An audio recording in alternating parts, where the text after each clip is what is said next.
Thanks for joining Sales with Suli, a mom of three who spent the last 12 summers knocking doors. Welcome to my podcast where I talk about all things women, the ups and downs of my journey, and what it takes to find success on and off the doors. On this podcast, a ton of you guys have been wanting to know my background, how it all started, how I got into the door-to-door industry. That's exactly what I'm going to be doing today. Again, I still have no idea what the heck I'm doing behind the mic, but what I do know is that I want to share my story. Back before I even started knocking doors, so just kind of like my background, my mom had me at a really young age, and I just love her for the decision that she made to allow me to be able to grow up with my grandparents. So growing up in kind of a neighborhood, or basically in a background where we didn't have much. My grandma was a really religious person, and she truly believed in the concept of giving and working hard for everything that her and her kids have here in America. And so to be living in like 1,000 square foot home, living off of welfare, watching my grandpa have to go and like work paycheck to paycheck, it was just definitely, as a young child, something that pushed me into wanting to do everything that I possibly could so that one day I wouldn't be in that situation. And as the years gone on, it went by high school, I felt the need to just be super competitive in everything. I felt the need to have really good grades, find any ways or means to where my grandparents didn't have to fork up money that we didn't have to be able to play, or to be able to pay for basketball, or to be able to pay for some of the extracurricular activities that I was kind of interested in. Back then, some of the most exciting places for me to go to was the clearance at like Savers or the thrift stores, or J.C. Penney was definitely like one place my aunt would always take me on my birthday to get like a new Sunday dress. And so just coming from a background that was just super humbling, just taught me the importance of just hard work and that every cent mattered. So fast forward to 2009, after coming back from a LDS mission where, funny enough, I did serve a mission in Utah. And so to be knocking doors in a, predominantly LDS state was definitely one of the most humbling things for sure. And on my mission, it was funny because I actually enjoyed knocking doors. Like, there was definitely a lot of other ways that you can go and find people to teach. Some being working with members of the church, or just referrals and things like that. But I was just so adamant on being the missionary where I'd literally go and find people by knocking doors on a regular basis. And so one of my leaders, Travis Williams, who still to this day I owe so much to, for actually introducing me to door-to-door sales. So once I had ended the mission, it was kind of funny because I had two leaders from the mission who actually hit me up the exact same time, and was like, one was going into Vim and Alarms, and Travis was going to, at the time, we were known as, we've had so many names, I can't even remember. I think we were EcoSure. In 2009, we were EcoSure. And Travis was like, Suli, like, you definitely loved knocking doors. Like, these two guys, like, knew that I loved knocking doors on the mission. And it was just kind of like, you should come and try this out, come and, like, knock doors. And I'm like, heck no. Like, that, I was not knocking doors for Jesus. I'm definitely not going to go and knock doors for money, type of thing. And the funny thing is they both talked about what I could make during the summer. And as I like shared this with like my family members and parents. It was like, what the heck? Are you out of your mind? You're going to go someplace where you are basically going to be like knocking doors. It's commission based. You are not going to be on a W-2. You don't even know if you're even going to be getting paid. And I remember this first summer, like just coming with like not much and having like car insurance and knowing that I needed things for school paid for by the end of the summer. And it was just kind of like, if I was going to come, I was going to have to be like all in. Like there was just no turning back, because at this point it was just prideful, having to prove like my friends and family members who were just like, okay, sales is a scam. Like the door-to-door thing is just, there's no money in it, like whatsoever. But I did it anyways. And I actually convinced one of my best friends and companion from the mission to actually come out with me my very first summer, because it was like, oh, if I brought a friend, it would be more fun. And we'd be able to work together and to be able to rely on each other. And when I got out there my very first summer, the one thing that I wanted to know, like up front, was what was the female record? And Travis and Chase Williams, their brothers, it was their cousin who actually had the female record the year before. And I believe it was just like 310 or 311 accounts at the time. And mind you, 2009, like doing over 300 accounts was like a really big deal. Like now it's, not all that. But so anyways, so I found out what her record was, and I knew I wasn't leaving. I wasn't going to leave that summer until I absolutely made sure that I serviced more accounts than her. And my very first summer, 2009, we were in Seattle, definitely hippie, fun, green, environmentalists who wanted to know that I was basically spraying water and not like chemicals on their yard.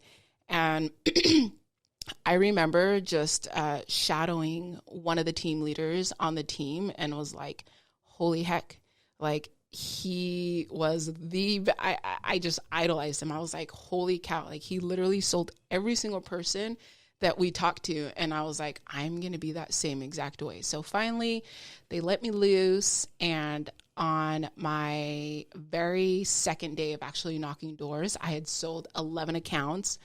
I made it on the like company newsletter that they had back then for not having any sales experience, and the very first week coming out and actually like slaying it on my second day or whatever. And I just had this mindset that I was not leaving the doors until everyone bought, which also like led to my demise because I also had a ton of cancels. I was like, this bulldog was never going to get off the doors until you said yes and gave me your credit card information. So I would sell tons of people, and then they would call into the office and be like, yeah, we just weren't interested at all, but we just felt like pressured, and we just were like, okay, we just wanted to buy from her just to get off the door, and they would cancel. And so it was definitely an emotional roller coaster having to see like so much of that and learning and realizing that not everyone is sellable. I know they're going to teach that in every company, that you can sell every single person, but I've gotten to the point where I'm going to say not everyone is sellable. And as the summer went on, tons of like team activities, but it was just like the mindset of where I grew up that I knew that I was going to have to finish the summer strong. I ended up doing 316 serviced accounts my first summer, and I stayed a couple of extra weeks just to be able to do so. And when I got my checks at the end of the summer, my family was just like, holy heck, like this thing is real. And I knew that I was going to come back. And so the year 2010, I ended up co-team leading and being a part of someone else's team where it was just all a bunch of guys. And this is where all my failures for running a team had begun. This is where my eyes had just opened. And it was just such a reminder of how dominant this industry is. Like, it doesn't matter like how well a woman leader does or how well, you know, this female rep does on the team. Like, men are always going to want to look up to another guy. Like, they're always going to want to have like another leader, especially in this industry. And that very second summer, I saw that and just realized that one of my failures was not tailoring, you know, to individuals and just kind of like understanding the dynamics and the concepts of some female reps just need to be taught a different way. And some guys are going to want to be under certain people. Like, we are not one industry, like one people fits all. And it was kind of frustrating to see my very second summer just came out of like a high, doing super well my first year, and then being thrown into leadership and dealing with all the how are we going to call it, the jock dynamic, I guess, where you're around like other guys who feel like it's cool, you know, to maybe put each other down, or feel like it's cool to, you know, minimize a female rep or minimize, you know, the women on the team. Because coming from my very first summer, there was probably 8 or 9 of us women like on the team. And so having all of us like under one roof and just seeing the dynamic with the other like guys on the team, it was super hard to see. And then my second summer running a team with like all men, and then just seeing how belittling it could be because they just wanted to have leadership for men was kind of frustrating, and it was very humbling for me. And so what I'm going to do moving forward, I'm kind of just talk about like some of the lessons that I've learned in each year. So having 12 summers, I can go on and on about all the different stories and all the different lessons that I've learned, but I kind of want to just stick to like one thing that actually stood out. I've had several people who's just like, well, what are your stories from this year or this one? But I think some of the ones that have stood out are going to be the ones that I do share. So 2011, that was a year that Walter and I had got married. And this year was super fun and super crazy at the same time because I was co-managing a team, and we were in, I want to say Sacramento at the time. Yeah, okay. So we were in Sacramento, and the funniest thing about this summer was my husband. And so I thought it was going to be super cool to have my husband as a service pro, because it was like, okay, I'm going to make him work on Sundays. He's going to work like during lunch breaks. Like whenever I could get a customer serviced, I was going to have him like show up and get that house serviced. And I did. So getting him like to go out and service someone on a Sunday or whatnot, it kind of like got the team a little bit upset, where they were like, well, this kind of isn't fair that he's just kind of following her and showing up and getting all these customers done whenever she needs to. And I got a phone call from the branch manager, and he was like, Suli, you can't do that anymore. Like, Walter is not going to go and service any more of your accounts. And I'm like, what do you mean he's not going to go and sell anymore or service any more of my accounts? He's just like, well, you know, he has like other accounts he needs to go to. It has to be fair. He has to go to so-and-so. And I was like so dramatic. And I'm like, well, we're getting a divorce, or he's going to stop working for this company, like one or the other. And I remember just like calling and being so dramatic and talking to Walter on the phone. I'm like, did you like talk him into this? Like, what do you mean that you're not going to be servicing like any more of my accounts? And at that point, I definitely had to humble myself and kind of let Walter go and service everyone's account. But it was also the same year where I was like, you should go and try it. Like, just go and just go and knock doors, and Walter wanted to go and give it a shot.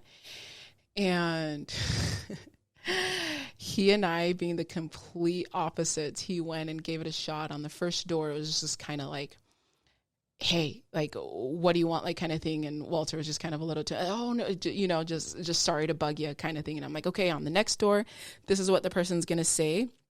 Just respond like this way. And he's like all excited to try again. And the next door is like, okay, I'm super busy, like XYZ. And then Walter like apologized. Oh, I'm sorry. I was like, Walter, just don't waste my area anymore. Just go back to servicing accounts. And he definitely was one of the better service pros that year, for sure. 2012, this was fun. This is probably one of the most memorable years. And I was pregnant with Anarisa this year, and we were in Sacramento, or in California. I definitely like the California market just because I'm one of those types of sales reps that are just kind of like, businessy, just kind of get right to the point, like not a ton of rapport. And Anarisa was due in August, and I did a half a summer up until the point where actually it, had some false calls, like contractions on the door, just like waddling up from like door to door. And, some people not even like knowing if I'm just like super overweight or is she pregnant, like, okay, well, like, what's going on type of thing. But being, having that summer where I only did 8 weeks, I had serviced a little over 175 accounts during that time, and literally right up until Anarisa had been born. So I'm never going to forget 2012 in California, not having a Segway at the time, and literally like all the stairs and the sweat from just being pregnant. And so all I've got to say is, if a pregnant mom freaking, with 8 weeks left can go and knock doors, you definitely can go and knock doors and still do a lot better than half the guys on the team for sure who are actually knocking there the whole summer. 2013, this is the time was kind of tricky. My husband just kind of started in the welding industry, so he had to travel for work. He was in the boonies somewhere in California.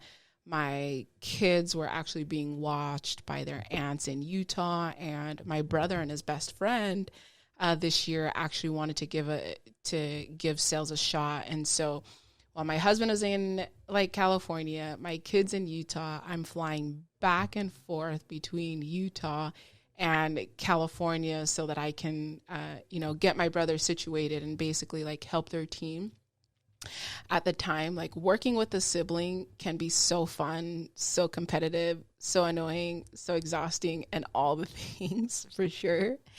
And my brother definitely keeps me on my toes. And so this year or that year, to be able to, my kids not having both their parents around for like a couple months at the time, us being separated and me flying back and forth, it was definitely emotionally and mentally like draining for sure.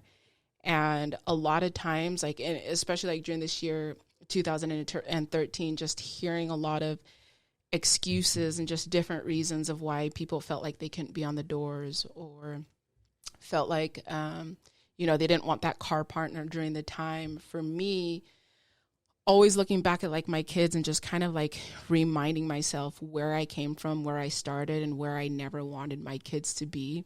It was just always that motivating factor that it was just like, there was no excuse big enough. Like there was no compromise big enough than finding success, like on the doors. Like too many times, like we are just complaining whether about the heat, or about our car partner, or about our team leader, or about all the emotions that we get from different customers that we kind of forget like our why. And that was like one of the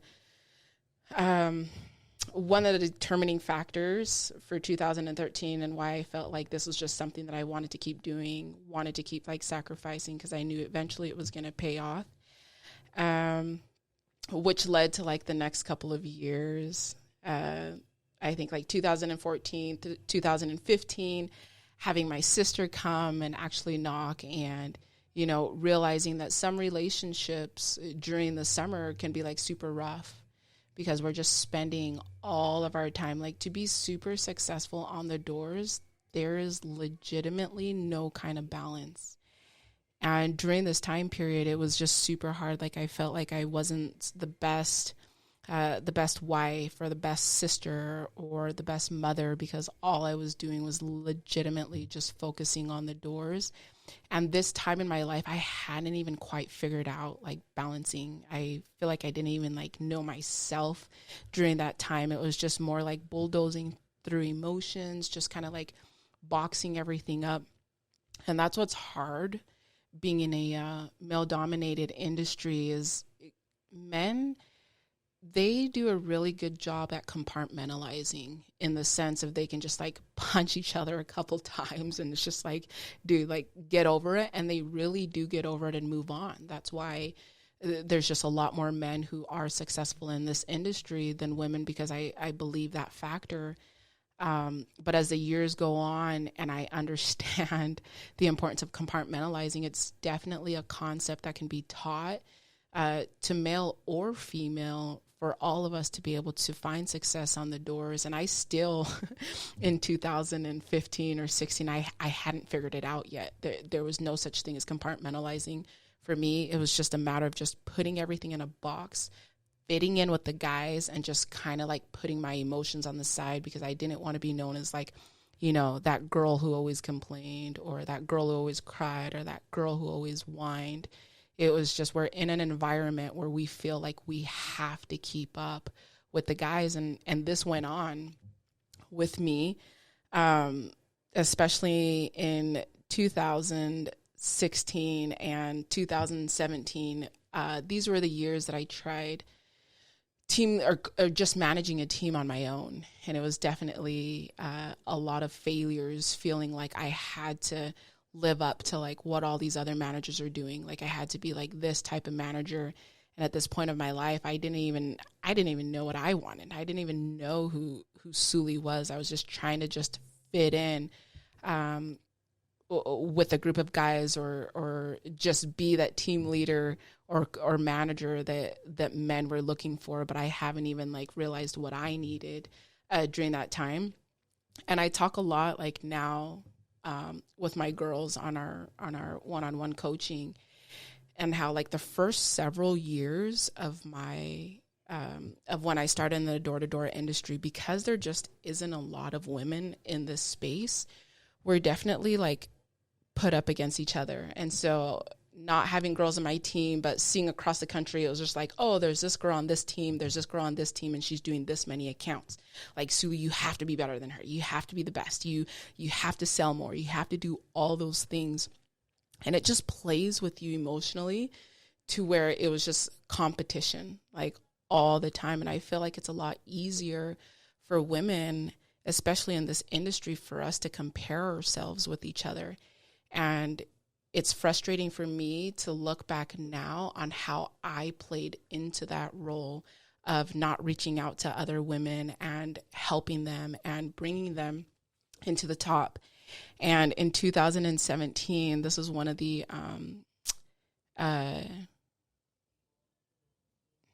it was one of those years, actually managing a team that was basically all Polynesians. It was kind of like this year I had learned so much about patience and understanding like individuals. And we had like this entire team. It was so fun.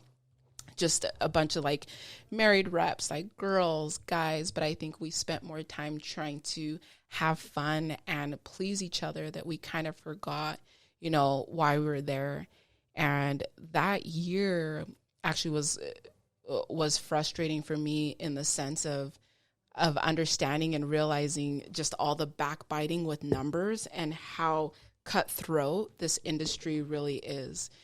Just realizing how many people just have like different deals in like the background or workarounds, and just kind of like realizing the relationships that are going to be lost, or the relationships that are going to be broken because of money, because of deals, because of different things that are done in the background. And it kind of hindered some of our work during this year. And it kind of like opened up my eyes to like my worth as like as a woman, like in this industry. It was kind of like something that was super hard to actually deal with, like seeing an entire team actually leave or not finish the summer, like definitely losing relationships. And then like, well, I'm going to do this again in 2018.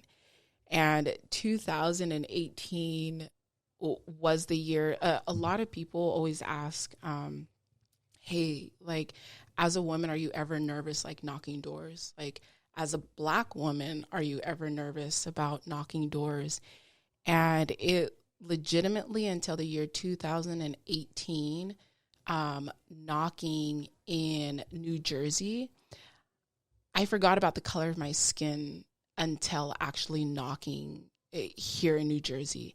And having half our team being individuals of color, and, just coming from different backgrounds. This was like the time in my life where I was just reminded the importance of who I was. Like every single day while we were in New Jersey, the Black guys on my team were in the back of cop cars. We were getting called about like permits on a regular basis. And during this time, I was just like, it definitely made and broke a lot of us like on the team. But looking back and seeing it, just all the negative things that happened. So to be able to have a 4-month summer, and of those 4 months, literally only be able to knock 2 because we spent more time fighting City Hall. We spent more time fighting permits. We spent more time dealing with cops than we did actually knocking doors.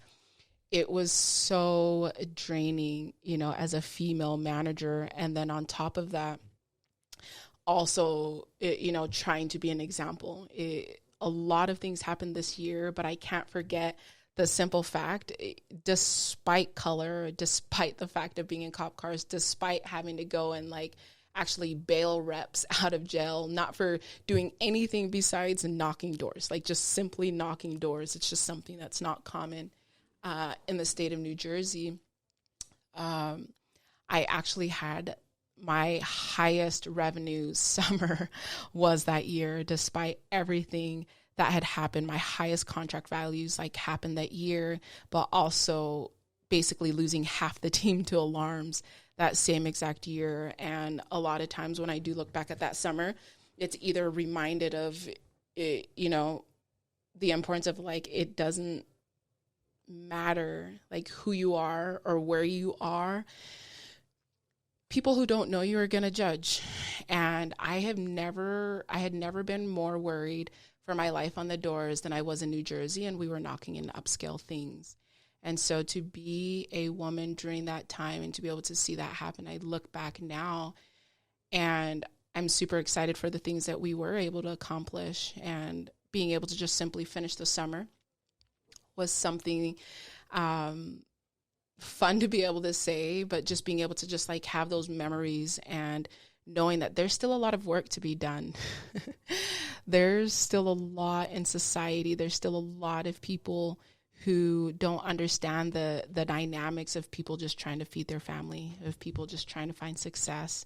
And 2018 was definitely one of those years for me that was super eye-opening when it came to society. But obviously, I still stuck around despite all the things that had happened in 2018. Thanks for taking the time to tune in. If I've added any kind of value to your thoughts on knocking doors, please share this podcast with another female rep. Until next time, know that you are capable, you are valued, and most importantly, you are enough.